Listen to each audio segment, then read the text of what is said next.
আপনাকে আমি কেন কাম দেবে বলতে পারেন? ভালো কাজ করব, ভালো স্ক্রিপ্ট আমার, করলে অ্যাওয়ার্ড আসবেই।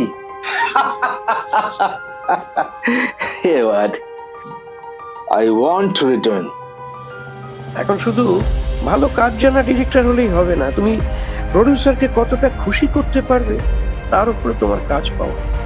এখন আমাকে মেয়ে সাপ্লাই করতে হবে?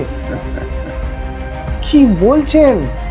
কিন্তু আপনার মতন নোংরা লোক এতগুলো টাকা নেওয়ার পর আবার কম্প্রোমাইজ করতে বলছেন, আপনার লজ্জা করে না? তুমি কি টাকাটা আমাকে দিয়েছো না প্রোডাকশন হাউসকে? এটা হচ্ছে লড়কি দিয়ে আসেন না, আমি ওর অডিশন নেবে। তাই বলি কি, আদর্শের মা মাসি ভুলে মেয়ে নিয়ে যা, এটাই এখন ট্রেন্ড। অভিনয় করতে চান? করবেন? একটা ভালো ওয়েব সিরিজ করছি আমরা, চলুন।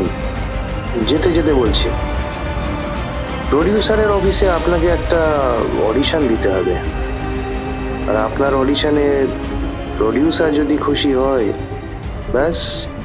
কিরকম অডিশন হবে আমার? একটা কষ্ট হচ্ছে রে অমল, বোঝাতে পারবো না।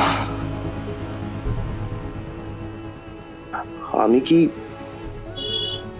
আখেরে একজন ডিরেক্টর নাকি দালাল?